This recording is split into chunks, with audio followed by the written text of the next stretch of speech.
Hoje fala-se muitíssimo da judicialização da política, fala-se muitíssimo do ativismo judicial. Como nós não somos eleitos, nós temos talvez um grau de independência maior, porque não devemos satisfação, depois da investidura, a absolutamente mais ninguém. Hoje vivemos essa crise, digamos assim, político-jurídica. E, na verdade, não há um esclarecimento popular sobre essa questão.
Quero passar a palavra para o nosso segundo convidado dessa primeira mesa, o doutor José Paulo Leão Veloso Silva, procurador de Sergipe, lotado na Procuradoria Especial do Contencioso Fiscal. Essa discussão ela foi deslocada para o Supremo Tribunal Federal.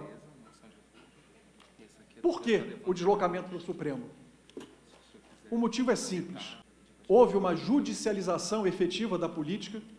Quem não consegue vencer no parlamento corre para o Supremo Tribunal Federal. Isso é um aspecto. E o outro aspecto, houve uma politização do judiciário.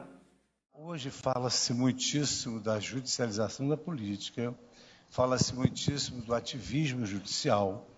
Então, hoje vivemos essa crise, digamos assim, político-jurídica. O Supremo Tribunal Federal, ele se enxerga como um órgão capaz de resolver os problemas do país. De uma hora para outra, resolveram solucionar eles próprios os problemas da nação brasileira. Então, hoje vivemos essa crise, digamos assim, político-jurídica. E isso é um problema que eles trazem para a sociedade. Porque o Supremo Tribunal Federal, ele não é heterogêneo. Ele não é plural. Todos são frutos de uma elite intelectual com valores muito peculiares. Nós não somos eleitos.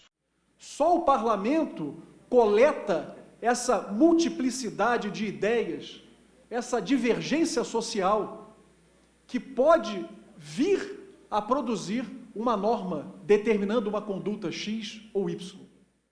O parlamento não quer pagar o preço social de decidir sobre o aborto, sobre a união afetiva ou sobre outras questões que nos faltam capacidade institucional. Mesmo para os que defendem a chamada plasticidade da Constituição, que seria a possibilidade de que a Suprema Corte mudasse o significado, interpretasse de uma outra forma um determinado conceito constitucional e com isso mudasse a prática constitucional, mesmo para os adeptos dessa teoria, Todos eles colocam um pressuposto para que ela seja aplicada. E o pressuposto é o do respeito à democracia. Sob pena de o Supremo exercer, pela via indireta, uma legislação positiva, o direito que eles não possuem, melhor dizendo, ou exercer arbitrariamente a prerrogativa de impor condutas contra a ideia da população brasileira. E por que nós vamos decidir? Porque a população exige uma solução.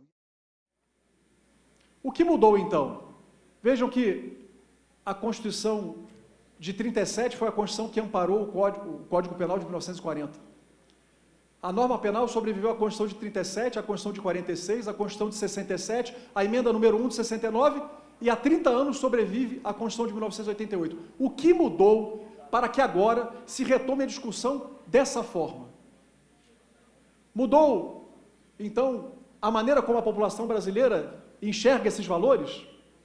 73,7% são contrários que a mulher tenha o direito de interromper a gravidez por livre escolha, Paraná Pesquisa. As mulheres, 78,2%, são ainda mais contrárias do que os homens ao direito ao aborto. Para o Ibope, 79% dos eleitores brasileiros são contra o aborto, apenas 16% são a favor. Não mudou, a população brasileira persistentemente, essas pesquisas são de 14 e 16. Vamos, eventualmente, citar recentemente essa questão do aborto, que a sociedade ainda não está preparada para aquela solução em razão do desacordo moral. Mas, mesmo assim, nós temos que decidir. Mudou a ciência concluiu que aquela criança, na verdade, não é uma vida humana. Ao contrário, quando o código foi criado, nem havia ultrassonografia. Hoje já se pode verificar a criança se mexendo, se pode ouvir o seu coração. E por que nós vamos decidir? Porque a população exige uma solução. O que mudou, na verdade, também não foi o Supremo Tribunal Federal. Foi a composição da Corte. O ministro Luiz Roberto Barroso, ele acredita que será melhor para o Brasil a descriminalização do abortamento. E no Supremo Tribunal Federal ele se viu com essa possibilidade de alterar as coisas, impondo ao Brasil aquilo que ele considera melhor. Quando, então, apreciava o habeas corpus 124-306, habeas corpus em que se discutia simplesmente sobre a presença dos requisitos para manutenção da prisão cautelar, o ministro afirmou que até a 12ª semana o abortamento não era crime. O momento era inapropriado. Em habeas corpus não se traz essa discussão. Mas o ministro fez essa afirmação. E ao fazer essa afirmação, o ministro startou a ação proposta posteriormente pelo PSOL. A ação, ela nasceu, na verdade, olhados os fatos tais quais eles são, no Supremo Tribunal Federal. Hoje fala-se muitíssimo da judicialização da política, fala-se muitíssimo do ativismo judicial. Esse suposto ativismo judicial, que é uma expressão equivocada, porque o judiciário só age provocado, ele não toma iniciativa. Então, já falei, um certo messianismo, acredito eu, na visão que o Supremo tem de si próprio. E esse messianismo, ele faz com que talvez alguns membros do Supremo acreditem que só eles podem dar solução ao Brasil. Há várias questões em relação às quais o judiciário não tem capacidade institucional para solucionar uma questão completamente fora do âmbito jurídico. Mas, mesmo assim, nós temos que decidir. E por que nós vamos decidir? Porque a população exige uma solução. E o mais grave, e aí não depende dos ministros, é o nosso conjunto de normas. Não há mecanismos de controle da Suprema Corte. Se amanhã, admitindo aqui o absurdo, só para fins exemplificativos, o Supremo dissesse que temos que cacarejar e andar de quatro quando passássemos em frente ao prédio, não haveria outra alternativa, senão a desobediência civil, se não quiséssemos nos adaptar à adesão do Supremo.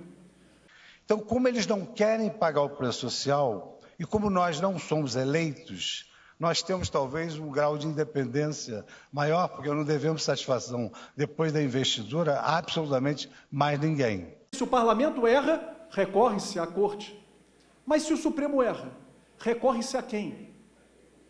O Supremo, ele tem instrumentos para se tornar um órgão extremamente arbitrário. E tem que tomar cuidado, porque a arbitrariedade, ela gera reações que militam contra a própria democracia.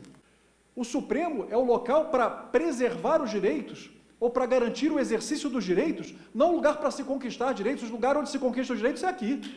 Aqui é o lugar para a conquista dos direitos.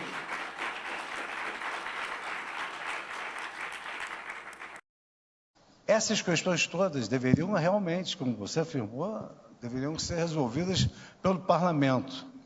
O Supremo tem sempre uma preocupação muito grande em dizer, ele é um Supremo progressista, ele é um Supremo que concede direitos. Esse não é o papel do Supremo. O Supremo tem que ser extremamente tradicional, exatamente porque ninguém pode controlá-lo. Não há hoje um mecanismo de controle da Suprema Corte.